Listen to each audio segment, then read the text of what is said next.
Dia menjalani hidup yang diimpikan semua orang. Tinggal di villa besar, tidak perlu bekerja, hanya berkonsentrasi jadi ibu rumah tangga. Bangun jam 6 pagi, membuat susu dan kopi untuk menyiapkan sarapan. Tes gula darah ibu mertua, kemudian siapkan barang-barangnya, menunggu suaminya berangkat kerja. Meskipun dia cukup sibuk, tapi Amrita tersenyum setiap hari. Dia bahkan melakukannya dengan sangat baik. Saat senggang, dia akan mengajari gadis tetangga menari. Saat ini, dia lebih menjadi diri sendiri, penuh dengan cahaya. Dia melakukan kesenangan sendiri. Suami Amrita juga sangat baik. Vikram dipromosikan ke London, menjadi kepala cabang di sana. Amrita merasa sangat bahagia. Mereka pun membuat perayaan. Saat mereka sedang menari gembira, Vikram mendapat telepon dari bosnya. Berkata Vikram bisa pergi ke London, tapi dia tidak bisa menjadi kepala cabang di sana. Vikram merasa kesal dan marah. Dia langsung mencari atasannya, dan bertanya apa yang terjadi. Atasan Vikram mencoba menghindari masalah, membuat Vikram semakin kesal. Keadaan semakin memburuk. Melihat keadaan semakin tidak terkendali, Amrita bergegas keluar, bermaksud untuk menarik Vikram. Saat akan menarik,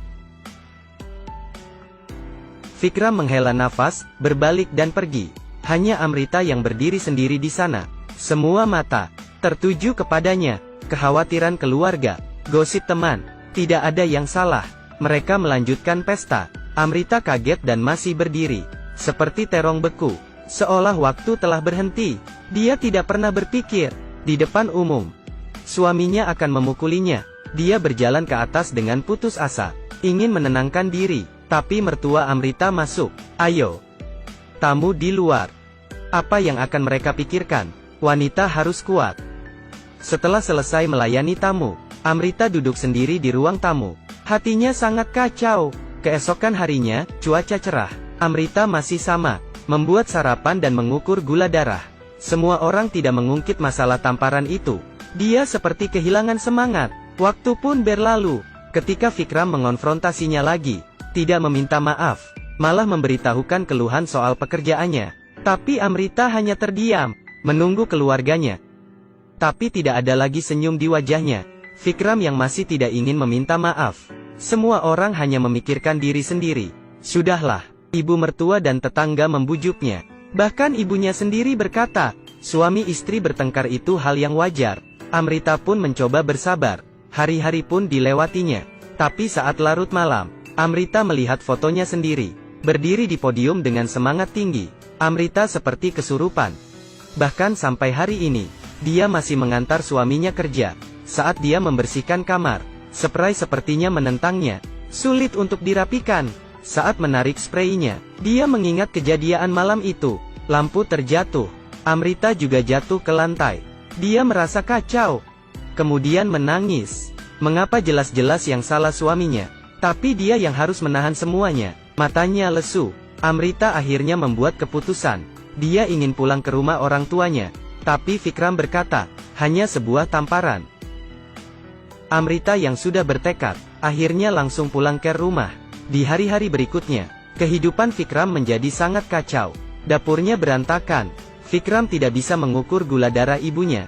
Bahkan persiapan berangkat kerja. Sampai akhirnya, Vikram menyadari, menjadi ibu rumah tangga tidaklah mudah. Malam itu juga dia pergi ke rumah mertuanya, bermaksud ingin menjemput istrinya. Tapi setelah bertemu Amrita, dia membawa kertas undang-undang. Hanya perempuan, paling dibujuk saja. Melihat istrinya acuh tak acuh, Vikram pun tidak sabar. Masalah itu sudah berlalu. Bagaimana pendapat ibu kamu dan tetangga kita? Sampai saat ini, dia masih peduli dengan pendapat orang lain. Amrita tetap tidak ingin pulang.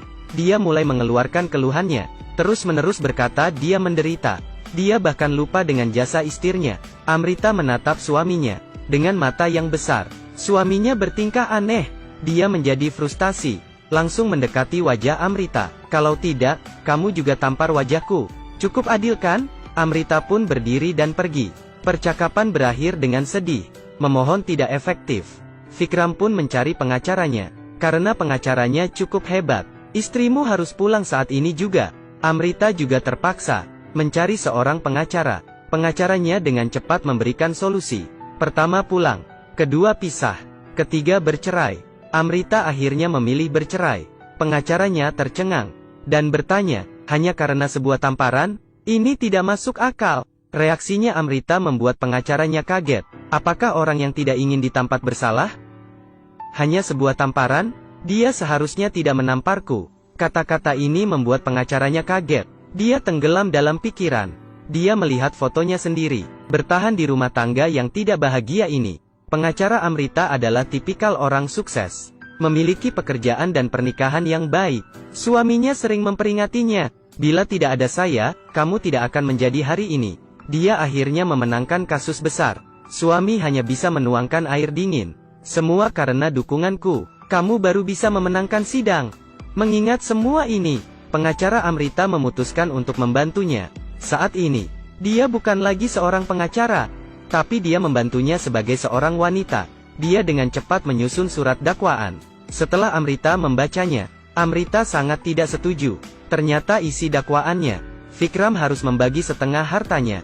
Amrita berargumen dengan pengacaranya, karena pengacaranya merasa, pernikahan adalah kesepakatan yang tidak adil. Martabat dan rasa aman harusnya didapatkan setelah menikah. Tapi Amrita berkata, pernikahan kita cukup adil. Dia bekerja dan saya menjaga rumah. Yang tidak adil adalah tamparan itu. Yang tidak adil adalah orang-orang merasa saya seharusnya memaafkannya. Dari awal sampai akhir, yang dibutuhkan Amrita hanyalah keadilan. Setelah mendengar perkataan Amrita, pengacara tidak lagi bersikeras. Hanya ada perceraian di surat dakwaan. Tidak ada syarat lain. Tapi Vikram tidak begitu mudah. Dia menyuap saksi. Kemudian mulai menyebarkan rumor. Ingin membuktikan bahwa dia tidak menamparkan wajah. Bahkan menggugat istrinya. Berperilaku luar biasa. Vikram melakukannya karena panik. Pengacara Amrita ingin melawan. Tapi Amrita tetap tegar. Dia tidak melakukan apapun. Dia hanya ingin bercerai.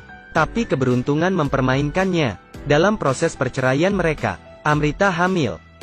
Dia kemudian menemui Vikram. Berkata kalau dia hamil. Vikram merasa senang. Dia merasa gembira. Mengambil buku catatan rencana hidupnya. Tahun 2020 kita pergi ke England.